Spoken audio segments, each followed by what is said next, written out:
The children had been dead for 63 years. That was the official record, the carved-in-stone truth that the Varesi people had mourned, memorialized, and eventually learned to stop speaking about. But when the human ship dropped out of FTL above their desolate colony world of Thessar 9, the first thing it did was broadcast a single image, a cluster of 14 faint biosignatures deep beneath the planet's surface, all of them reading as Varesi, all of them juvenile, and all of them very much alive. Kaylin Mir stood at the center of the Varesi High Council's emergency session, her mandibles locked so tight that a faint grinding sound emanated from her jaw. She had been a junior sensor officer on the night the children vanished, 63 years ago. She had watched the readings flatline. She had signed the declaration of death herself, her first major duty as a newly promoted lieutenant. Now she was the council's oldest member, and her bones ached with a cold that had nothing to do with age. "The transmission is a fabrication," said Councillor Venn, his crest feathers flattening against his skull in the universal gesture of dismissal. "Humans are known for their deceptions. Their so-called empathy is a weapon." Kaylin did not look at him. She stared at the frozen image on the main display, 14 points of light against a dark substrate, pulsing at a frequency she had memorized decades ago and never expected to see again. Varesi juvenile biosignatures did not look like adult signatures. They were erratic, unstable, almost feverish in their energy output. Every Varesi parent learned to recognize that pattern in their sleep. She had never forgotten it. "The humans have no reason to lie about this," she said, and her voice was not steady. She did not care. "They have no historical contact with us, no trade disputes, no territorial claims. They arrived 3 hours ago, and their first act was to send us this. Why would they fabricate something so specific?" "Because they want something," Venn hissed. "That is what humans do. They want, and they take, and they call it friendship." The chamber erupted into argument, the familiar fractious noise of a species that had spent 3 centuries recovering from a near-extinction event and had learned to trust nothing that came from the stars. Kaylin let them argue. She was already running the calculations in her head, the same calculations she had run 1,000 times across 63 years of sleepless nights. Thessar 9 had been a school colony, a safe place, or so they had believed. 72 children, all between the ages of 3 and 12, housed in a domed facility designed to teach survival skills on a marginally habitable world. The disaster had come without warning, a planetary core fracture that vented superheated plasma through the crust directly beneath the facility. The dome had collapsed. The surface had become an inferno. Search teams had found nothing but melted alloy and ash, except for 14 children. 14 who had been in the deepest section of the facility, the old mining tunnels that predated the colony. The section that Kaylin had argued should have been sealed off entirely. The section where the biosignatures had flickered for exactly 47 seconds before going dark. She had spent 47 seconds screaming at her superiors to launch a rescue mission. They had spent those same 47 seconds running the numbers on surface conditions and concluding that no life could survive. Now, 63 years later, a human ship was telling her that she had been right. "I am going to Thessar 9, she said. The argument stopped. Every eye in the chamber turned to her. "Councillor Mir," said the prime speaker, her voice carefully neutral. "You are 112 years old. You cannot make a surface landing on a planet with active geothermal instability." "I am going to Thessar 9, Kaylin repeated, "because if those children are alive, if they have been alive this entire time, then I am the one who declared them dead. I am the one who stopped the search, and I will not ask anyone else to face what I left behind." She turned and walked out of the chamber before anyone could respond. Behind her, Venn was already calling for a vote to block her departure. She did not wait for the result. She had her own ship, her own savings, and 63 years of guilt that had long since calcified into something harder than duty. The human ship was called Hope's Last Gasp, which struck Kaylin as either profoundly optimistic or deeply morbid, and she could not decide which was worse. It orbited Thessar 9 at a careful distance, matching the planet's unstable rotation without ever committing to a landing pattern. When her small council courier vessel hailed them, The response came in less than 3 seconds. "Varesi vessel, this is Captain Elias Croft of the Hope's Last Gasp. We were wondering when you'd show up." His voice was calm, too calm.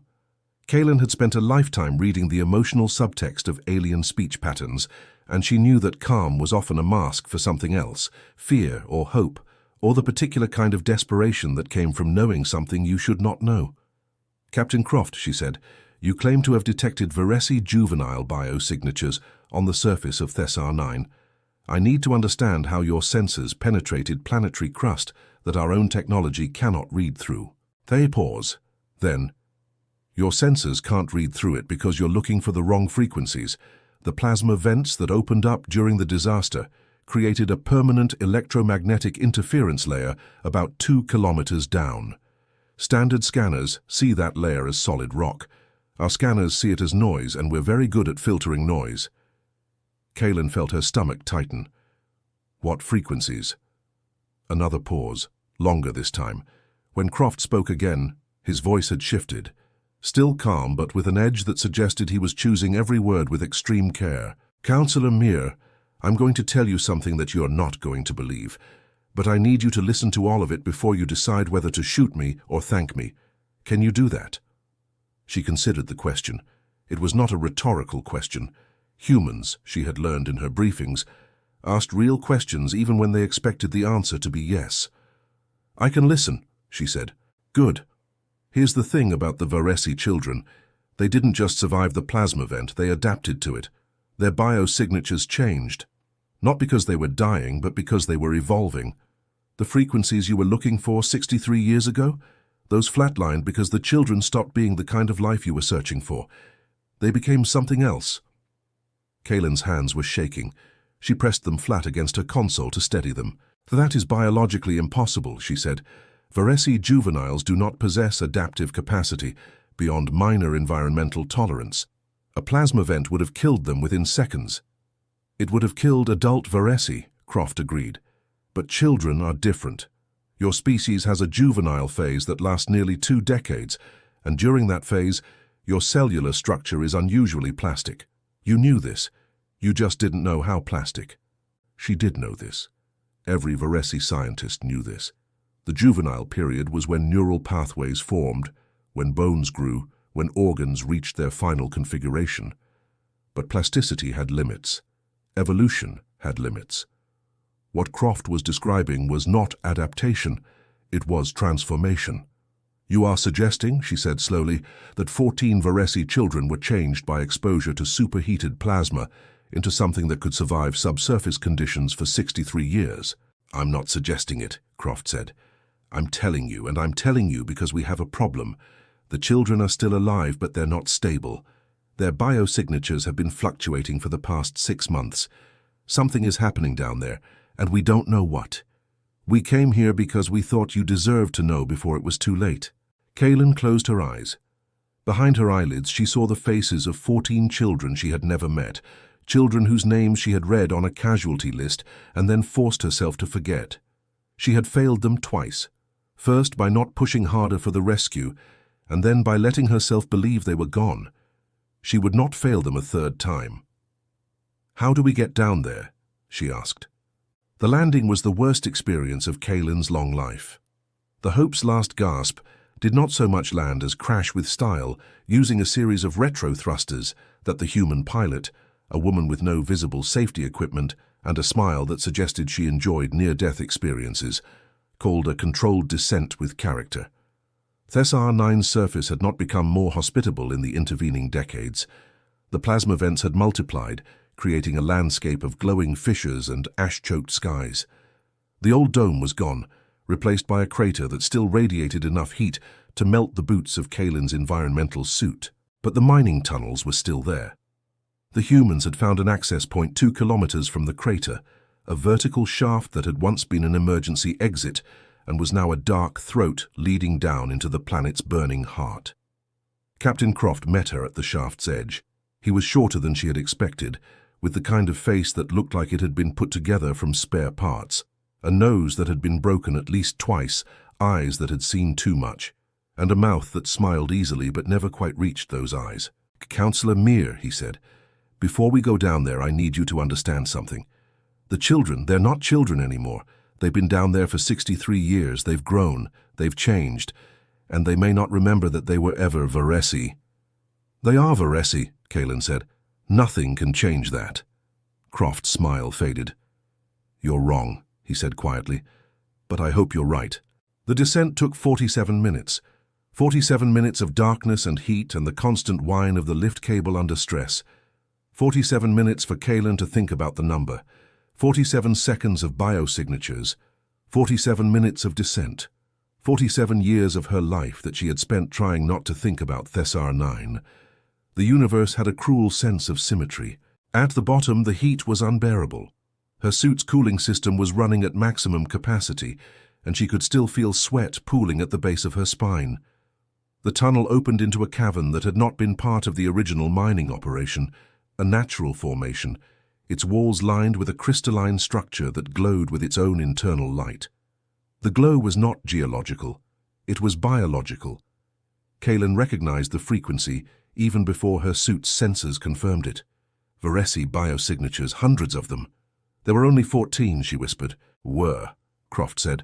63 years is a long time. Long enough for 14 to become 140, long enough for 140 to become something else entirely. The cavern was alive. That was the only way Kalen could describe it. The crystalline structures on the walls were not inert minerals. They were growths, extensions of the life forms that had been hiding in the darkness. And the life forms themselves were beginning to emerge from the shadows. They had once been Varesi. Kalen could see the remnants of that origin, the shape of a skull here, the curve of a spine there, the ghost of a face that might have been a child 63 years ago. But they had been remade. Their bodies had fused with the crystal formations, creating something that was neither animal nor mineral, but a hybrid of both. They moved slowly, their limbs dragging across the cavern floor with the sound of breaking glass. Their eyes, those that still had eyes, glowed with the same internal light as the walls. One of them stepped forward. It was larger than the others, its form more complete, as if it had been the first to transform and had had the longest time to perfect its shape. When it spoke, its voice was not a voice. It was a vibration, a resonance that Kalen felt in her chest rather than heard with her ears. You came back. The words were not Varesi. They were not any language Kalen knew. But she understood them anyway, the same way she understood the meaning of a sunrise or the weight of a grief too old to name. I came back, she said, and her voice cracked on the second word. I should never have left. The creature, the person, she corrected herself, because whatever they had become, they were still people, tilted its head in a gesture that was achingly, heartbreakingly familiar. It was the same gesture her own children had made when they were young, the gesture that meant, I am listening, but I do not understand. You left because you thought we were dead, the resonance said. You were not wrong. We were dead. The children you knew died in the fire. What came after was something new. Kalen took a step forward. Croft grabbed her arm, his grip surprisingly strong. Counselor, don't. We don't know what they are. They are Varesi, she said, and she pulled away from him and kept walking. The creature did not retreat. It waited, patient as stone, as she crossed the distance between them. Up close she could see the details that the distance had hidden, the way the crystal growths pulsed with a rhythm that matched her own heartbeat, the way the creature's remaining organic tissue had been preserved rather than consumed, the way its eyes held not hostility, but a terrible, ancient loneliness. What happened to you? Kalen asked. The creature was silent for a long moment. When it spoke again, the resonance was softer, almost gentle. The fire did not kill us, it changed us. The plasma vent contained not just heat but information, patterns of energy that rewrote our cells at the most fundamental level. We did not understand what was happening. We thought we were dying. Some of us did die. Those of us who survived did so because we stopped fighting the change and started embracing it. The crystals grew from our bodies. They gave us everything we needed: air, water, food, light. They connected us to each other in ways we had never imagined. We became a single mind, spread across many bodies. We became a family that could never be separated. But we also became trapped. The crystals need the heat of the planet's core to survive. We cannot leave this cavern. We cannot go back to the surface. And now the heat is changing again. The plasma vents are becoming unstable. In less than a year they will collapse entirely, and when they do, we will die. The words hit Kaylin like a physical blow. She had come here expecting to find corpses. Instead, she had found survivors who had been living in a nightmare for 63 years, and now that nightmare was about to end in the worst possible way. "There has to be a way to move you," she said, "to relocate the crystals to another source of heat." "We have tried," the creature said. "The crystals are rooted too deeply. They extend for kilometers in every direction. To move us would be to kill us." "Then we find another solution," Kaylin said, and she turned to face Croft. "Your ship, your technology. You found them when we couldn't. You must have some idea how to save them." Croft's expression was unreadable. "Counselor, there's something I didn't tell you. Something about why we came here." The temperature in the cavern seemed to drop. Kaylin felt it in her bones, the same cold she had felt 63 years ago when the biosignatures went dark. "Tell me," she said. "The children aren't the only ones who changed," Croft said. "The plasma vent that transformed them, it wasn't natural. We've analyzed the energy patterns. They're artificial. Someone created that vent. Someone wanted the Varesi children to be exposed to that plasma. And someone has been monitoring them ever since." The creature's resonance sharpened, became almost painful. "We know," it said. "They have been watching us for 63 years. They have been waiting for us to reach a critical mass. And now that we have, they are coming." Kaylin's mind raced. Who? Who created the vent? Who's coming?" Croft pulled a device from his belt and activated it. A holographic display appeared, showing a star map with a single red dot moving toward Thessa 9 at impossible speed. 63 years ago, a species we've never encountered before, we call them the Architects, seeded this planet with a device designed to trigger what you just witnessed. They wanted to see if a sentient species' juvenile population could be forcibly evolved into a hive intelligence. The Varesi were their experiment, the children were their test subjects, and now that the experiment has succeeded, they're coming to collect their results.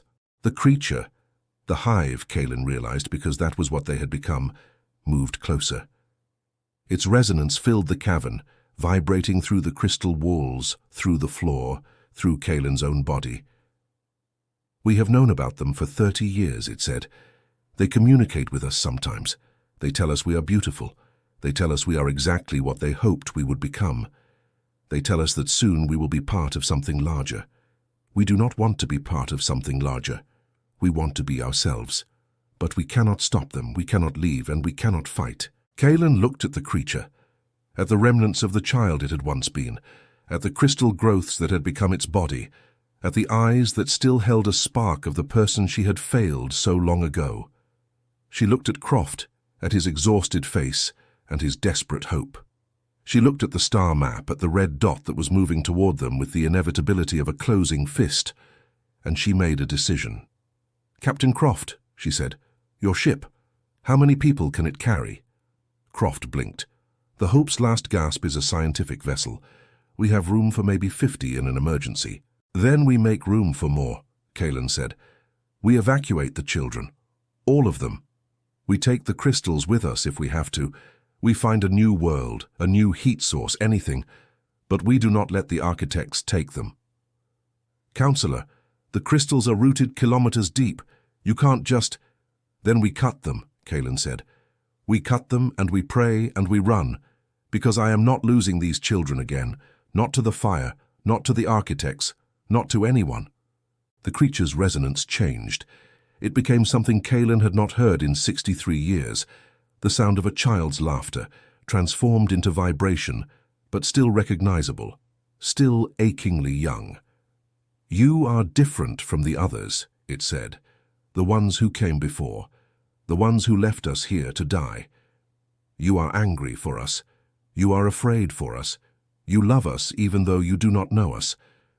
We had forgotten what that felt like. Kaylin reached out and touched the creature's crystal surface. It was warm, warmer than she had expected, warmer than death. "I am going to get you out of here," she said. "I don't know how, I don't know if it's possible, But I am going to try, and if I fail, I will fail trying. That is a promise." The creature leaned into her touch. The resonance softened, became something almost like a sigh. "That is enough," it said. "That has always been enough." The evacuation took 41 hours. 41 hours of cutting and lifting and praying. 41 hours of Croft's crew working alongside Kalen's single courier vessel, using every tool they had to sever the crystal roots from the planet's core. 41 hours of the Hive children crying out in pain every time a root was cut, their resonance filling the cavern with a sound that Kalen would carry to her grave. But they succeeded. Not all of the crystals could be saved. Half remained behind, too deeply rooted to extract, but enough. Enough to sustain the Hive, enough to give them a chance. The Hope's last gasp lifted off from Thessar 9 with 142 Varesi Hive children packed into every available space, their crystal forms wrapped in thermal blankets and strapped to the walls like cargo. Kalen stood on the bridge, watching the planet shrink beneath them, and she did not look away even when the first architect ship dropped out of FTL above the atmosphere. It was enormous. That was Kalen's first thought. It was so enormous that it blotted out the stars, a dark disk that seemed to swallow the light around it. Its hull was covered in the same crystalline growths that covered the children, but where the children's crystals were warm and alive, these were cold and dead. The remnants of earlier experiments, Kalen realized, other species that the architects had transformed and then discarded. "They're hailing us," Croft said, his voice tight. "Don't answer," Kalen said. "Counselor, they have weapons that could turn this ship into dust." "Then we die," Kalen said, "but we die running. We do not die talking." The architect ship did not fire. Instead, it sent a transmission, not on any frequency, but directly into Kalen's mind, the same way the Hive children had spoken to her in the cavern. "You are interfering with our property," the transmission said. Its voice was cold, clinical, utterly without emotion. "Return the specimens immediately, and we will allow you to leave peacefully." Kalen gritted her teeth. "They are not specimens, they are children, they are people, and you do not own them. We created them. We have nurtured them for 63 years. We have watched them grow and change and become exactly what we needed them to become. They are ours." "They are not yours," Kalen said. "They were never yours. You took children who were loved and wanted, and you burned them alive. You twisted them into something you could use. And now you are going to learn something that every parent in the universe knows. Children belong to no one but themselves." The architect ship was silent for a long moment. When it spoke again, its voice was different, curious, almost puzzled. "You are willing to die for them?" "Yes," Kalen said. "Why?" "They are not your children. You do not know them. They have been changed beyond recognition. There is nothing left of the children you failed." Kalen looked at the crystal forms pressed against the walls of the bridge. She looked at the glow that pulsed through them, the same glow that had pulsed in the cavern, the same glow that had pulsed in the biosignatures 63 years ago. She looked at the resonance that was still humming through the ship, a soft vibration that felt like hope. "There is everything left of them," she said. "They survived, they adapted, they built a family out of fire and stone, and they are still here, 63 years later, still fighting, still hoping. That is not nothing. That is everything." The architect ship turned. Its massive hull rotated slowly, as if it were considering something, and then, without another word, it began to move away. Not toward Thessar 9, not toward the Hope's last gasp, away, back into the darkness from which it had come. Croft stared at the sensors in disbelief. "They're leaving. Why are they leaving?" Kalen did not answer. She was looking at the Hive children, at their glowing crystals, at the resonance that was now spreading through the ship like a song. "We told them to leave," the Hive's voice said. And this time it was not just one voice. It was all of them speaking together, a chorus of beings who had been silent for 63 years and had finally found something worth saying. "We told them that we are not their property. We told them that we choose our own path. And we told them that if they tried to take us, we would burn brighter than any fire they could create. They believed us." Kalen felt tears running down her face. She had not cried in 50 years. She had forgotten what it felt like. "Where will you go?" she asked. The resonance softened, became something almost tender. "With you," the hive said. "If you will have us. We have been alone for so long. We have been waiting for someone to come back. You came back. We do not want to be alone anymore." Kaelin nodded. She could not speak. She did not need to. The Hope's last gasp set a course for the nearest Varesi colony, a journey of 6 days through the empty spaces between stars. For 6 days, Kaelin sat with the hive children, learning their names, the names they had chosen for themselves, because the names they had been given 63 years ago no longer fit. For 6 days she listened to their stories, their fears, their hopes, their dreams of a surface they had never expected to see again. For 6 days she watched them grow stronger, their crystals healing from the trauma of the evacuation, their resonance becoming brighter and more complex. On the 6th day, the Hope's last gasp received a transmission from the Varesi High Council. Councillor Ven's face appeared on the display, his crest feathers bristling with outrage. "Councillor Mir, you have violated 17 separate protocols. You have exposed our species to an unknown alien force. You have brought a potentially dangerous biological entity into our space. You are hereby ordered to—" Kaelin cut the transmission. "What are you doing?" Croft asked. "I am making a choice," Kaelin said. "The same choice I should have made 63 years ago. I am choosing the children over the rules." The hive's resonance filled the bridge, warm and bright and alive. "We choose you too," it said. And somewhere in the darkness behind them, the architect ship watched. It did not follow. It did not attack. It simply watched and waited, and wondered what other surprises the universe might have in store. Because the children were alive. They had always been alive, and now the whole galaxy knew it.